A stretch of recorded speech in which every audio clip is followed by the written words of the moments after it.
여러분 귀한 주일 아침 참 잘 오셨습니다. 이렇게 여러분 얼굴을 뵈니 너무너무 반갑고 좋습니다. 저는 지난 열흘간 이스라엘 구석구석을 돌아다니며 하나님이 역사하신 이 복음의 땅을 답사하고 돌아왔습니다. 차를 빌려서 돌아다녔는데 여행 끝날 때쯤 이렇게 미터기를 재보니까 2,300km를 돌아다녔더라고요. 아침부터 저녁까지 하여간 열심히 일 삼아서 돌아다녔습니다. 또 가면서 맥 잡는 성지순례, 갈릴리 맥도날드, 사해 맥도날드, 유대 광야 맥도날드, 광야에 가서 도시락 싸갈 때도 햄버거 뭐 이렇게 해서 열심히 또 먹고 왔습니다. 제가 이 여행을 돌아오기 전에 방문한 이 박물관 중에 물론 이제 여러 장소가 기억에 남습니다만 예루살렘 바이블랜드 박물관, 뮤지엄이 있었습니다. 아주 인상에 남았었는데 거기 들어가면 이 박물관은 한 개인, 유대인이었던 이 엘리 보르스키라고 하는 분이 평생에 걸쳐서 자신이 수집한 유물들을 기증해서 박물관을 차려놓았습니다. 여기에 보면 고대 시대부터 이스라엘의 형성사와 그 주변의 제국의 통치 역사를 한눈에 파악할 수 있도록 박물관을 전시를 했는데 보통은 그곳에는 거의 갈 기회가 없었습니다. 그래서 이번에 특별히 시간을 내서 그곳을 방문을 했었는데 그 들어가는 박물관 입구에 이 엘리 보로스키 박사가 했던 유명한 잠언이 적혀 있었습니다. 거기는 어떻게 적혀 있었냐면 인류의 미래는 과거에 뿌리박고 있다. 우리는 오직 우리의 과거 역사를 온전히 이해함을 통해서만 더 나은 미래를 세워갈 수 있다. 이렇게 적어놨습니다. 자, 우리는 과거 그러면 보통 잊어버리려고 합니다. 지나간 과거는 빨리 잊어버려라. 과거가 너의 발목을 잡아서는 안 된다. 그런데 과거를 자꾸 잊어버리고 앞으로만 가려고 하다 보면 늘 빠지던 수렁에 똑같이 빠진다는 것입니다. 그래서 우리는 과거를 잊으려고만 해서는 안 되고 과거를 기억하고 과거를 되돌아보고 여기서 배워야 하고 교훈을 얻고 이거를 기초로 더 나은 미래를 향해 나아가는 발판을 삼아야 한다는 것입니다. 그래서 우리는 우리에게 주어진 과거의 유산들, 또 전통들, 또 내 삶에 기록한 삶의 히스토리들을 잊지 말아야 한다는 것입니다. 하나님께서 이스라엘 백성들에게 이제 출애굽을 하고 가나안 땅에 들어가면서 신신당부하신 것이 있습니다. 그건 뭐냐면 하나님께서 이스라엘 백성들에게 베푸신 구원의 역사를 절대 잊지 말고 기억하라는 겁니다. 잊지 말고 기억해라. 근데 여러분 사람이 기억해야지라고 다짐한다고 이게 기억이 됩니까? 안 되죠. 우리 늘 잘 잊어버립니다. 까먹습니다. 그래서 하나님께서 잊지 말라고 주신 은혜의 선물이 있는데 그게 바로 절기와 제사 제도와 그리고 율법이었습니다. 자, 절기라는 것은 무엇입니까? 하나님의 구원 역사를 기억하기 위한 형식들입니다. 나를 지키는 겁니다. 자, 하나님께서 이스라엘 백성들을 놀라운 역사로 출애굽의 역사를 일으키실 때 은혜로 이들을 구원하셨음을 기억하기 위해서 주신 절기가 뭐냐? 유월절입니다. 양의 피를 문설주에 발라서 그것을 믿음으로 바른 성도들의 가정은 하나님이 건너가시고 그렇지 않은 애굽의 장자를 치시는 유월절을 기억하라. 그래서 유월절을 주셨죠. 자, 유월절이 지나고 나서 광야로 성급하게 탈출할 때 이제 빵을 구워 먹을 시간도 없어서 발효할 시간도 없어서 급하게 구워 먹은 빵, 누룩을 넣지 않은 빵, 이게 바로 무교병이라고 그럽니다. 그래서 무교병을 먹으면서 광야의 은혜를 기억한 출애굽의 역사를 기억하도록 하나님이 무교절을 주셨습니다. 그래서 유월절과 무교절은 중요한 절기고요. 그리고 나서 하나님께서 가나안 땅에 들어가서 첫 열매를 주신 것을 기념하는 초실절, 오순절이라고도 합니다. 그래서 이 오순절의 선물을 하나님이 주셔서 이 오순절을 기억해서 지켜라. 그리고 하나님이 이스라엘 백성들이 광야 생활 가운데 늘 지키고 밤에는 불기둥과 낮에는 구름기둥으로 붙잡아 주신 것을 기억하기 위해서 하나님이 주신 절기가 뭐냐? 장막절, 초막절이라고도 합니다. 수장절이라고도 하고 하나님의 은혜로 광야 생활을 지났습니다. 그래서 이스라엘의 3대 절기가 바로 유월절, 또 무교절 이어지는 거죠. 유월절, 그리고 초실절, 오순절, 그리고 장막절, 수장절입니다. 이 3대 절기를 통해서 이스라엘 백성들은 하나님이 우리에게 베푸신 은혜를 기억하며 잊지 않도록 하나님이 하라고 부탁을 하신 겁니다. 그리고 또 하나님이 주신 것이 있습니다. 바로 제사제도입니다. 소제, 화제, 번제, 화목제, 속죄제. 이 제사들을 통해서 하나님이 어떻게 하기를 원하셨느냐? 이스라엘은 은혜로 구원받은 자들이다. 죽을 수밖에 없는 죄인이지만 하나님의 은혜로 죄사함 받았다는 걸 기억하라고 주신 겁니다. 그리고 그거에 대한 세부적인 세칙을 율법으로 주셨죠. 여러분, 하나님께서 우리에게 주신 이 제도라고 그러면 우리가 생각할 때 형식, 제도, 이거 이제 골치 아프고 이거 머리 아프고 이렇게 생각할 수 있습니다만, 그 제도, 형식의 본래 의미를 생각하면 이것은 아주 귀한 은혜를 담는 소중한 형식이 된다는 것입니다. 자, 그런데 우리가 이런 하나님이 주신 소중한 형식들, 또 틀들을 이게 잘 간직해야 되는데, 우리가 시간이 지나고 익숙해지다 보면 이게 형식처럼 생각될 때가 많이 있습니다. 이거 형식적인 거, 굳이 그렇게 해야 돼. 그러면 이게 소중하다는 생각이 들지 않고, 때로는 이 제도를 강요하게 되면 마음이 어려워질 때가 있습니다. 여러분, 우리 고3 학생들 밤에 공부하는 거 힘들죠. 늘 학교에 밤마다 가서 자율학습을 합니다. 말은 자율학습인데 타율학습이죠. 타율로 가다 보니까 어떻게 됩니까? 공부를 하지 않고 절반 이상은 엎드려 자는 역사가 일어납니다. 자율인데 타율이에요. 탁 엎드려서 자요. 힘들어요. 절반 이상이 공부하지 않죠. 근데 만약에 그 형식의 의도를 이해하고 이때야말로 지금 공부하지 않으면 공부할 시간이 없어 라고 하고 집중을 하면 반드시 그 정해진 틀 안에 좋은 효과를 거둘 수가 있습니다. 얼마 전에 한 지방의 마이스터고를 고등학교를 나오고 또 위탁교육, 그 고등학교에서 위탁교육 과정으로 지방에 있는 한 대학의 기계공학과로 위탁교육을 받았죠. 그래서 대학까지를 공부했던 김진수라고 하는 청년이 화제가 되고 있습니다. 이 청년은 사법연수원에서 지방대학 출신으로는 최초로 수석 졸업을 해서 대법원장상을 받았습니다. 알고 보니까 기계공학과를 다니던 이 시절에 CPA, 공인회계사라고 그러죠. 이거를 한 번에 합격을 하고요. 군 복무를 하면서 사실을 합격을 했습니다. 보통 사람이라면 몇 년씩 걸려도 이 어려운 이 시험을 그냥 쑥쑥 합격을 한 것이죠.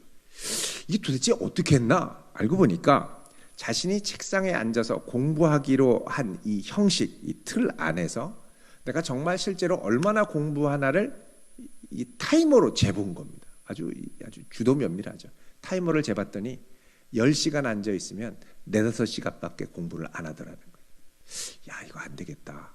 그래서 그 주어진 시간에 10시간을 꽉 채워 공부하려고 계속 기록을 하고 자기를 독려하고 하다 보니까 나중에 정말 10시간 앉아 있다 보니까 10시간을 거의 다 채워서 공부를 하게 되더라는 겁니다. 그래서 내가 정해놓은 시간을 꽉 그 내용을 충실하게 채웠더니 놀라운 결과가 일어나더라는 것입니다. 여러분, 우리가 제도가 싫은 이유는 온전히 채워서 그 제도로 인해 충만해진 경험을 해보지 못했기 때문입니다.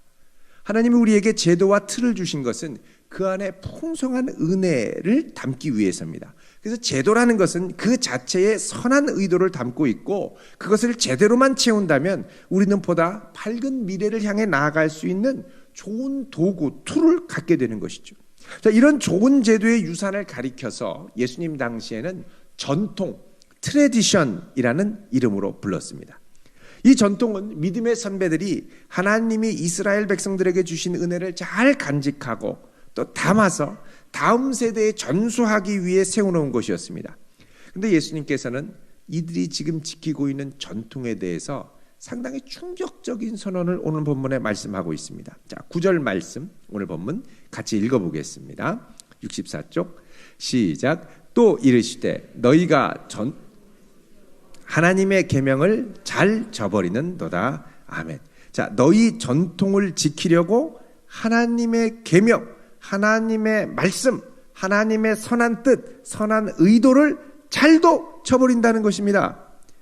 여러분, 이 전통이라는 것은 그 안에, 형식 안에 하나님의 말씀과 선한 은혜를 담아야 되는데, 이 전통을 지킨다고 하면서 담아야 될 것들을 다 쏟아버리고 만다는 것입니다. 그러니까 형식이 껍데기만 남아서 하나님의 은혜를 담는 역할을 감당하지 못하게 되는 거죠.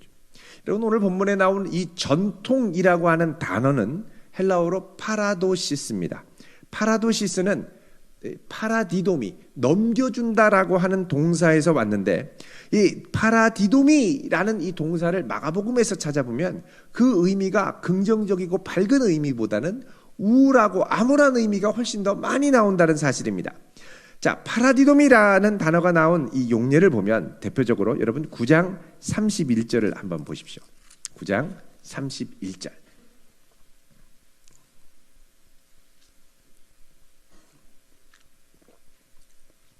읽어보겠습니다. 시작. 이는 제자들을 가르치시며 또 인자가 사람들의 넘겨져 죽임을 당하고 죽은 지 3일 만에 살아나리라는 것을 말씀하셨기 때문이더라. 아멘.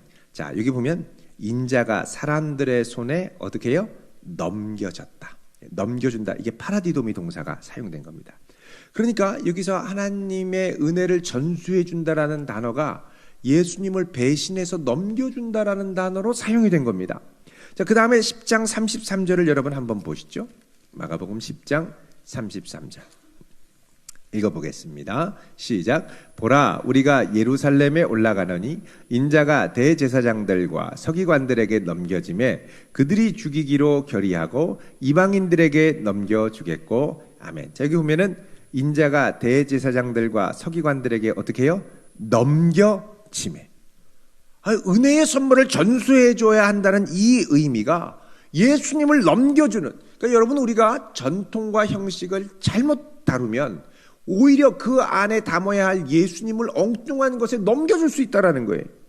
내 신앙을 넘겨줄 수 있는 거예요.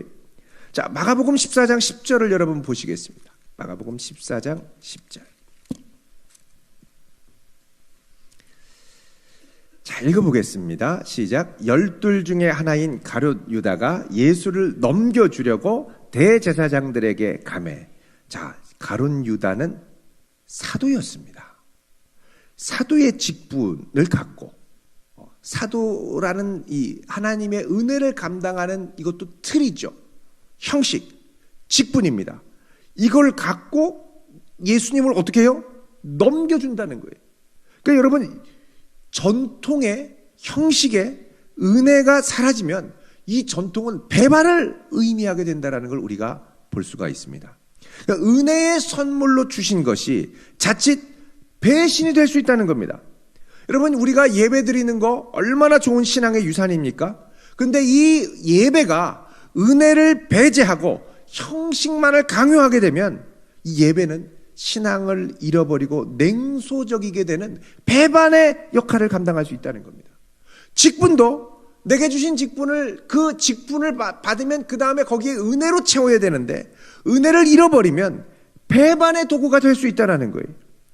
믿음은 은혜를 배제한 채 형식을 자꾸 강요하다 보면 믿음을 잃어버리게 하는 통로가 된다는 겁니다. 그래서 도리어 이 형식과 전통을 통해 믿음을 잃어버리는 이들이 의외로 있다는 거예요. 여러분, 오늘 본문 말씀에는 은혜의 배신이 어떻게 실질적으로 일어나는가, 그 당시의 정황을 통해서 예수님이 크게 두 가지로 말씀을 하십니다. 먼저는 6절에서 8절까지고 두 번째는 10절에서 13절까지입니다. 자, 먼저 6절에서 8절까지에 있는 예수님의 말씀을 우리가 한번 보도록 하겠습니다. 마가복음 7장 먼저 6절 7절 예수님이 이사야 29장 13절을 인용하시면서 말씀을 하십니다. 우리 같이 읽습니다. 6절 7절 시작.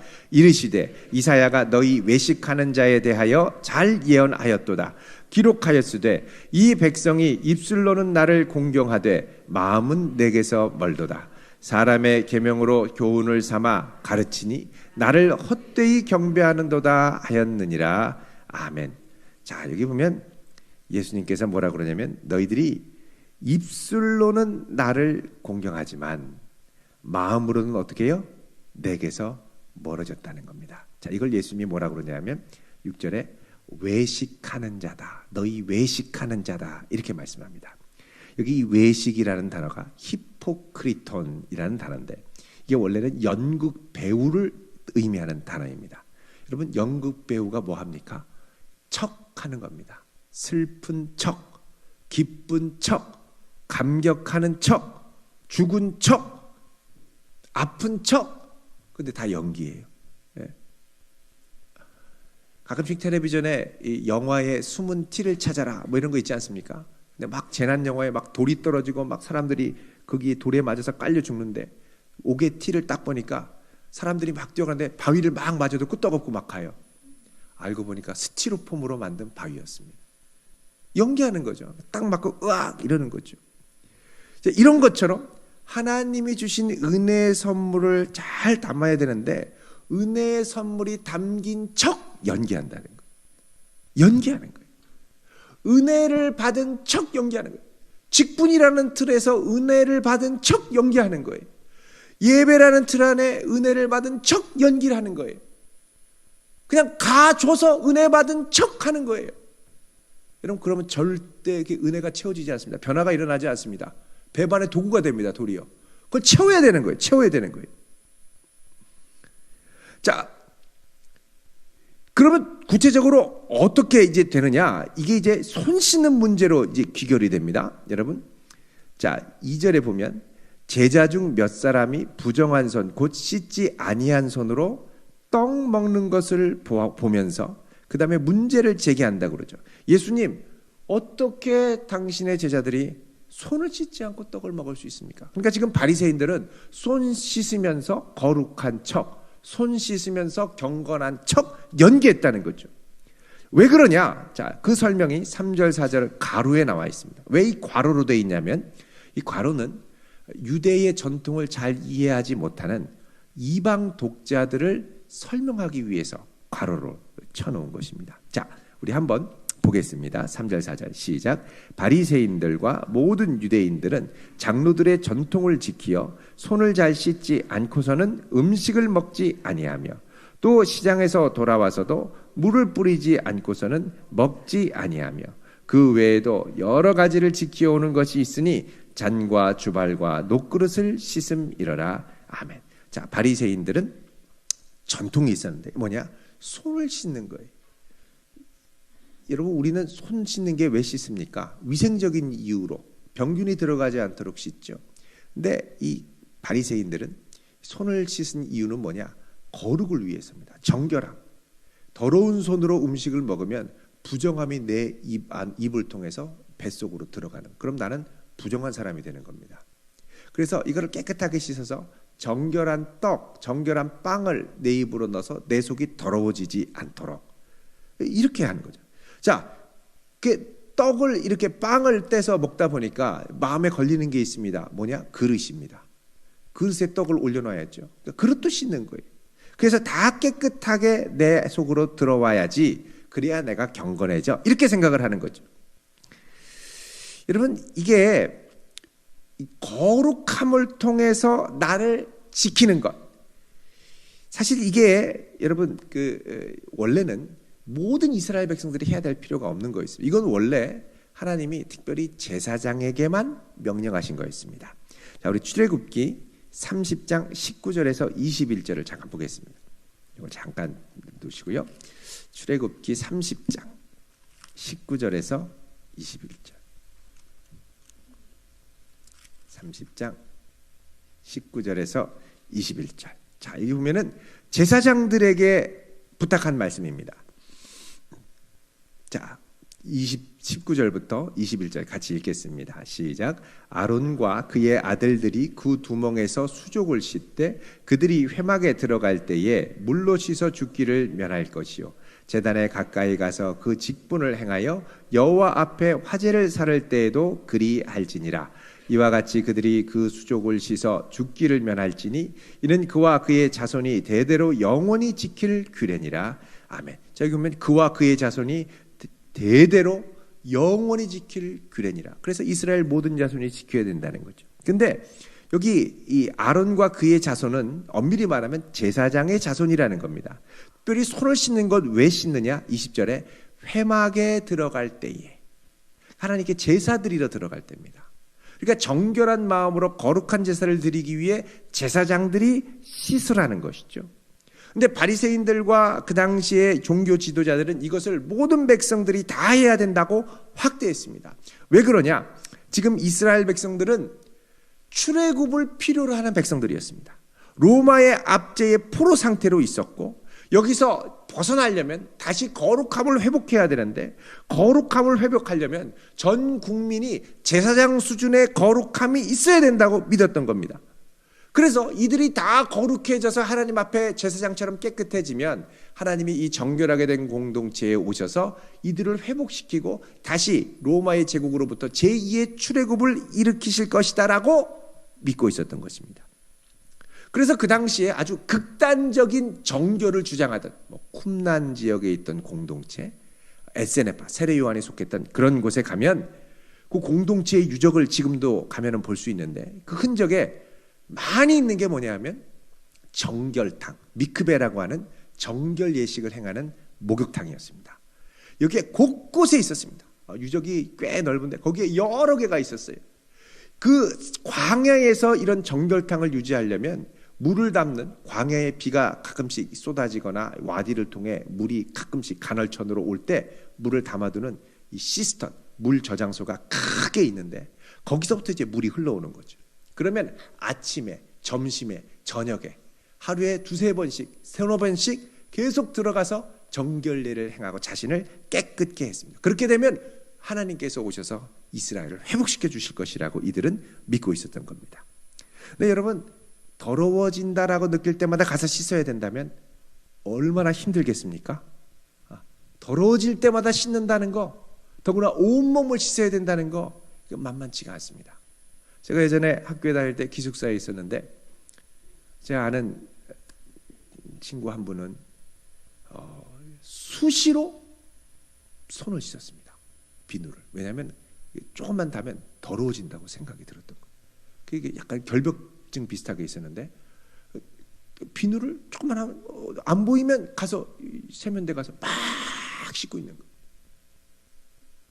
저는 그 친구가 함께 기숙사에 있는 동안 비누를 사보지 않았습니다. 이분이 비누를 한 두 번 막 씻으면 그 다음에 그 비누를 안 써요. 왜냐면 이 비누가 또 더러워졌다고 생각하기 때문에. 그래서 몇 번 쓰고 새 비누가, 그거는 늘 그 샤워장에 가면 늘 비누가 가득하게 풍성하게 있는 거죠. 근데 이게 손만 씻는 게 아니라 아침에 가면 샤워, 점심에 가도 샤워, 저녁에 가도 샤워, 밤에 잘 때도 샤워, 늘 샤워. 어떻게 샤워하는 걸 아느냐? 이분이 또 샤워할 때 늘 노래를 불러요. 그럼 목욕탕에 늘 노래가 들립니다. 라디오를 튼 것도 아닌데. 그러니까 늘 목욕탕에 가 있는 거예요. 그러니까 비누와. 그러니까 이게, 여러분, 이게 상당히 힘든 겁니다. 수업 끝나면 들어가고, 수업 끝나면 들어가고. 얼마나 어렵습니까? 바리새인들도 사실은 하려면 그 정도로 해야 되는데 이게 만만치 않은 거예요. 그래서 이들은 어떻게 했냐면 형식적으로 매번 손 씻어야 한다고 해놓고선 그 다음에 목욕탕으로 들어가서 씻는 것은 어떻게 하냐면 물만 뿌리면 된다. 이렇게 합리화시킨 겁니다. 그래서 여러분, 그 다음 말씀에 보면 4절에 시장에 돌아와서도 어떻게 합니까? 물을 뿌리지 않고서는 먹지 아니했다. 원래는 목욕해야 되는 거예요. 목욕. 근데 물을 뿌리고 먹었다는 겁니다. 그리고 여러 가지 잔과 주벌과 녹그릇까지 다 씻어라, 이렇게 얘기를 한 것이죠. 그러면서 뭐라고 그러냐? 우리들처럼 하지 않으면 안 된다. 이렇게 하지 않으면 너희들 거룩하지 않고 은혜가 막히고, 은혜가 막히면은 너희들 하나님께서 우리를 회복하실 수 없고 출애굽의 역사가, 제2의 출애굽의 역사가 일어날 수 없다. 이게 마음이 교만해지고 은혜를 누르기 시작하는 거예요. 이게 이렇게 되면 하나님을 사랑하는 것에서부터 멀어지며 연기하는 사람으로 바뀌게 되고, 이게 곧바로 뭘로 이어지냐면 이웃사랑이 막히는 데까지 이어집니다. 이게 나타난 게 뭐냐? 바로 고르반이라고 하는 제도입니다. 자, 11절에서 13절까지 읽어보겠습니다. 시작. 너희는 이르되 사람이 아버지에게나 어머니에게나 말하기를 내가 드려 유익하게 할 것이 고르반 곧 하나님께 드림이 되었다고 하기만 하면 그만이라 하고 자기 아버지나 어머니에게 다시 아무것도 하여 드리기를 허락하지 아니하여 너희가 전한 전통으로 하나님의 말씀을 배하며 또 이 같은 일을 많이 행하느니라 하시고 아멘. 자, 너희들이 아버지나 어머니에게 말하기를 내가 이거 하나님께 드리는 겁니다. 그렇게 하나님께 드려서 유익하게 될 것입니다. 라고 하고 이거 고르반입니다. 라고 하면 어머니 아버지에게는 아무것도 해드리지 않는다는 거예요. 여러분, 이 고르반이라는 게 무슨 뜻이냐? 하나님께 드린 선물이라는 뜻입니다. 하나님께 드린 선물. 여러분, 이게 얼마나 참 좋은 구실이 될 수 있겠습니까? 어머니 이거 고르반이에요. 아버지 이거 고르반이에요. 그러면 쫄쫄 굶고 계셔도 먹을 수 없는 거예요. 결국은 어떻게 되느냐? 고르반을 통해 이웃사랑도 막는 겁니다. 말씀을 폐하는 거예요. 여러분, 하나님의 말씀이 추구하는 궁극적인 목적이 무엇입니까? 사랑입니다. 하나님 사랑, 이웃 사랑. 그러니까 율법, 이 로마서 13장 10절에 보면 사랑은 율법의 완성이라고 그러죠. 그러니까 이스라엘이 추구하던 이 율법을 완성하려면 사랑을 통해 완성이 돼야 되는데 이게 형식과 제도로 꽉 막히면 거룩을 이루지 못하고 출애굽도 이루지 못하는 겁니다. 여러분, 그런데 이들이 그토록 갈구했던 제2의 출애굽의 역사는 이들이 한참 볼 때 부족하다라고 여겼던 제자들과 예수님을 통해 이미 이루어지기 시작했다는 겁니다. 무슨 말이냐? 여러분, 우리 지지난주에 6장을 묵상하면서 30절부터 44절에 무슨 역사가 있었습니까? 오병이어의 기적이 있었죠. 광야에서 만나가 떨어지는 사건이라고 그랬습니다. 또 예수님이 그 이후에 바다 위를 걸어서 제자들에게 오셨죠. 홍해를 밟고 오는 사건과 같다고 그랬습니다. 이미 이스라엘을 구원하기, 자기 백성을 구원하기 위해 출애굽의 은혜와 기적을 시작하시기 위한 그리스도께서 이루시는 그 역사 앞에 여러분 생각해 보십시오. 오병이어 일어날 때 제자들이 손 씻고 먹었습니까? 아닙니다. 하나님께 감사하고 예수님의 말씀에 순종함으로 떡을 떼며 먹었습니다. 그냥 먹은 게 아니라 떡을 이웃에게 나눠주며 먹었죠. 그리스도에게 순종하고 이웃에게 나눔으로 하나님의 율법을 완성하기 시작한 겁니다. 출애굽의 역사가 일어나기 시작한 겁니다. 그러니까 이 모든 제도와 전통은 그리스도를 더 든든하게 붙들기 위한 것으로 귀결되어야 된다는 것이죠. 우리가 제도 안에 안주하는 것이 아니라 제도를 통해 얼마나 내게 이 은혜가 더욱 풍성해지고 견고해지는가를 봐야 한다는 겁니다. 은혜의 가성비를 따져야 되는 거예요. 내가 예배에 나왔는데 가슴은 냉랭합니까? 애통해야 됩니다. 이제 애통해야 되는 거예요. 주여, 식어진 나의 가슴에 불을 붙여주십시오. 그렇게 하기 위하여 주님 앞에 나와 이 예배 때 가슴을 애통해하며 치며 기도하고 간구하고 찬양해야죠. 여러분, 주님께서 우리로 주님의 은혜 안에 살도록 주신 좋은 제도가 있습니다. 그게 뭐냐? 바로 교회입니다. 주님의 몸된 교회를 통하여 예배를 드리고 또 직분을 받고 주님을 위해 섬기고 교회를 섬기고 이웃사랑을 실천하고, 근데 이게 자칫하면 은혜를 배신하는 통로가 될 수 있다는 거예요. 은혜를 배신하기 시작하면서부터 내 마음이 강팍해지기 시작합니다. 강팍해져요. 그러면서 어떻게 하느냐? 연기하기 시작합니다. 연기하기 시작합니다. 여러분, 내가 신앙생활을 오래 할수록, 직분을 맡은 지 오래될수록, 또 교회에서 예배를 드리는 시간들이 오래될수록 더욱더 주님 앞에 낮아지고 주님을 사랑하고 주님으로 뜨거워질 수 있기를 축원드립니다. 더 이상 이것이 안 된다면 애통하며 주 앞에 은혜를 구하기 위하여 몸부림쳐야 됩니다. 그렇지 않고는 그 다음부터 우리의 마음은 식어지며 어느덧 연기하는 사람으로 바뀔 수 있다는 것입니다. 이 아름다운 전통과 은혜의 제도를 통해 우리의 은혜가 더욱 풍성해질 수 있기를 주님의 이름으로 축원드립니다. 기도하겠습니다. 거룩하신 아버지 하나님,